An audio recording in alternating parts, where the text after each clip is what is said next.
สวัสดีค่ะพ่อแม่พี่น้องสวัสดีFCทุกท่านเนาะค่ะกลับมาพบมาพอกับเจตาพารวยคือเก่าเนาะค่ะในทางช่อง YouTube เนาะครับขอบคุณ FC ทุกท่านเด้อค่ะที่เข้ามารับชมรับฟังทางช่องน้อยๆของเจตาเนาะค่ะประวัติของเจตาวันที่หนึ่งค่ะหลักสิบเดินดีที่ผ่านมาเด่นหลักสิบวันที่หนึ่งที่ผ่านมาเนาะ50695บนล่างออกล่าวพัฒนาค่ะ FC เจตาว่าจังใดเนี่ยเนาะว่าจังใดเนี่ยหลักสิบเด่นหลักสิบของเจตาหกค่ะหกกับห้าเข้าไปสองตัวอยู่แล้วก็เลขประกบศูนย์ค่ะเด่นหลักสิบเข้าไปหกกับห้าหาเด้อค่ะพี่น้องบ่เป็นชัดเนาะแดงเข้มเกินศูนย์ค่ะศูนย์60ไผตามเจตาบ่พี่น้องเจตาขอเด่นหลักสิบแน่บัดนี้60เลขประกบเข้าไปตัวเดียวคือเก่าเด่นหลักสิบไปอยู่หลักหน่วยเด่นหลักสิบอยู่หลักหน่วย6 5อยู่หลักหน่วยล่างเอาไปต่อไปใหม่พี่น้องพิจารณาเอาบ่เข้าตามเป้าสูตรใดล่ะเจตาว่าติพัฒนาสูตรน่ะติซอกหาอยู่พี่น้องซอกหาอยู่เนาะหาพัฒนาสูตรขึ้นเด้อว่าติจ้าเจตาซอกหาอยู่ค่ะไปเรื่อยๆหาอยากให้พี่น้องหมานเนาะอยากให้โชคดีอยากให้ปังเนาะค่ะพี่น้องเนาะเจตาก็ได้ซอกหาอยู่แนวทางพัฒนาเด่นหลักสิบค่ะหลักสิบเดินดีมื้อนี้ว่างคือเก่าค่ะเลขออกเนาะมื้อนี้เป็นวันศุกร์เนาะพี่น้องเนาะเลขออกมื้อนี้ลาวพัฒนาหลักสิบเดินดีเด่นหลักสิบ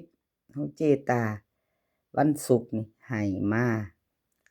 47เจตาให้47ค่ะเด่นหลักสิบ4กับ7เลขประกบค่ะเลขประกบ8 5แล้วก็2 3ตัว3ตัวค่ะเบิ่งใส่กันค่ะพี่น้องเบิ่งใส่กัน72 75 78 42 45 48แล้วแต่เอาที่เฮาชอบเฮามักเนาะค่ะเลขประกบก็มี8 5กับ2เด่นหลัก10ก็มี4กับ7ค่ะของเจตาพารวยเอา FC ชอบก็จัดขัดก็ผ่านค่ะชอบก็จัดขัดก็ผ่านเนาะเด่นหลักสิบของเจตา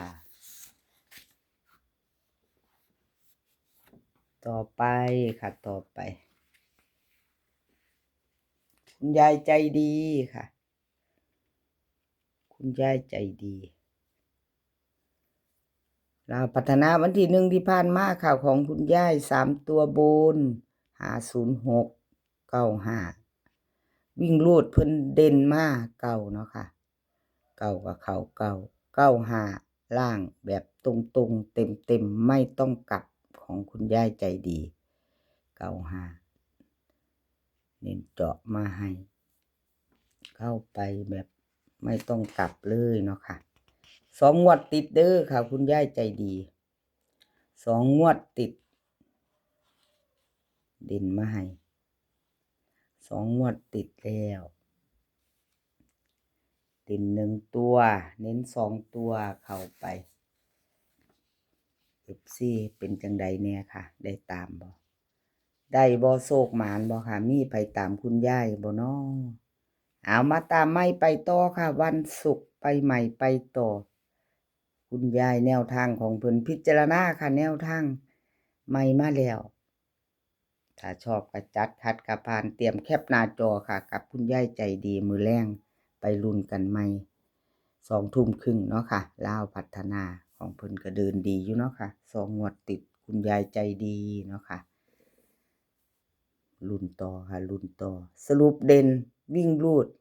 คุณยายให้มา3เด่น3 2ตัวเน้นที่355150ค่ะเจาะ3ตัวมาหางเดียวค่ะคุณยาย350ชอบบ่ค่ะพี่น้องของคุณยายใจดีมักกะจัดไปเนาะค่ะมื้อแลง20:30ของคุณยายใจดีของเพิ่นเดิน2รอบแล้วเด้อค่ะของคุณยายชอบก็จัดขัดก็ผ่านเนาะค่ะสรุปเด่นเน้นเจาะค่ะสรุปเด่นเน้นเจาะเอาใจ FC ที่ชอบน้อยๆเนาะค่ะ FC ก็มักบ่คือกันเนาะมักหลายมักน้อยเลือกเอาค่ะชอบของผู้ใดจัดไปชอบก็จัดขัดก็ผ่านแคปหน้าจอไว้พิจารณามื้อแลง20:30รุ่นกันใหม่เนาะค่ะกับคุณยายใจดีไปต่อค่ะวันที่1ตาบรรทัดวันที่1ตาบรรทัดสรุปเด่นเน้นเจาะรุดไปค่ะรุด2งวดแล้วเนาะค่ะตาบรรทัดเจตาบ่ได้เขียนลง506ลาวพัฒนา3ตัวละ506ล่าง95เนาะค่ะมาใหม่ไปต่อวันที่3สรุปเด่นเน้นเจาะของตาบรรทัดค่ะขอโทษขออภัยแทนตาบรรทัดค่ะ FC ที่แนวทางเพิ่นบ่เดินบ่เข้าเนาะขออภัยแทนตาบรรทัดค่ะสรุปเด่นเน้นเจาะของเพิ่นวันที่3พิจารณาใหม่ไปต่อมื้อนี้เนาะค่ะเป็นวันใหม่แล้วกราบขอบุญขอบคุณตาบรรทัดค่ะที่ให้แนวทางมาวางทางช่องเจตาเนาะกราบขอบพระคุณเป็นอย่างสูงค่ะเอามาไปต่อกับเพิ่นมื้อนี้ค่ะสรุปเด่นเน้นเจาะสรุปเด่นวิ่งรูดค่ะตาบรรทัดให้มา4เน้น3หาง472022เจาะ3ตัวตาบรรทัดให้มา420ค่ะสรุปเด่นเน้นเจาะของเพิ่นถ้าชอบก็จัดค่ะพี่น้องเตรียมแคปหน้าจอไปรุ่นมื้อแลงเด่นเน้นเจาะตาบรรทัดวันศุกร์ค่ะมื้อนี้วันศุกร์20:30ไปลุ้นกันเนาะค่ะไปลุ้นกันต่อไปใหม่กับตาบรรทัดไปต่อเป็นของใครค่ะแคปหน้าจอค่ะแล้ว FC ผ่านเขามาเห็นอย่าลืมเด้อค่ะอย่าลืมกดกระดิ่งแจ้งเตือนค่ะจะได้บ่พลาดคลิปใหม่ๆของเจตาเนาะค่ะจะได้บ่พลาดอย่าลืมกดกระดิ่งแจ้งเตือนไทยมักหวยค่ะไทยมักหวยวันที่1หลุดไปเนาะค่ะบ่เดินบ่เข้า506บน3ตัว95ล่างไทยมักหวยบ่เดินกราบขอโทษขออภัย FC แทนไทยมักหวยเนาะค่ะ2งวดติดค่ะที่ของเพิ่นบ่เข้าเนาะ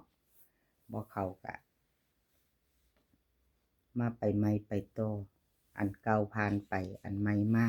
กราบขอโทษขออภัยแทนไทยมักหวยค่ะ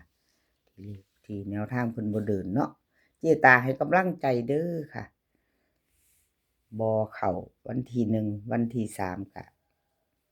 อาจจะมาเนาะค่ะเป็นไปได้อะไรก็เกิดขึ้นได้เนาะมาไปรุ่นใหม่ไปต่อไทยมักหวยค่ะกราบขอบุญขอบคุณไทยมักหวยหลายๆค่ะที่ให้แนวทางมาวางทางช่องของเจตาเนาะกราบขอบพระคุณเป็นอย่างสูงเนาะค่ะ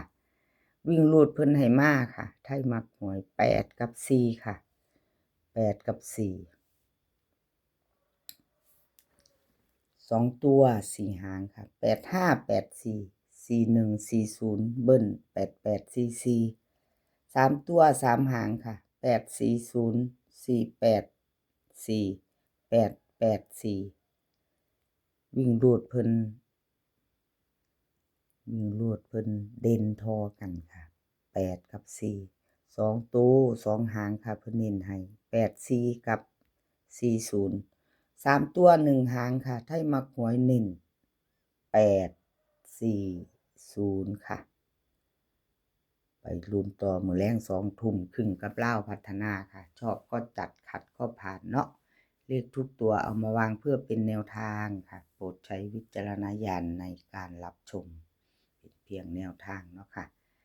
คลิปนี้ก็ขอให้พี่น้องโชคดีค่ะโชคดีมื้อแลงกับลาวพัฒนาให้มีความสุขให้สุขภาพร่างกายแข็งแรงกันทุกคนค่ะเดินทางไปไสก็ขอให้ปลอดภัยเดินทางไปขอให้มีโชคกลับมาขอให้มีชัยคลิปหน้าพ้อกันใหม่ค่ะคลิปนี้ก็สวัสดีค่ะ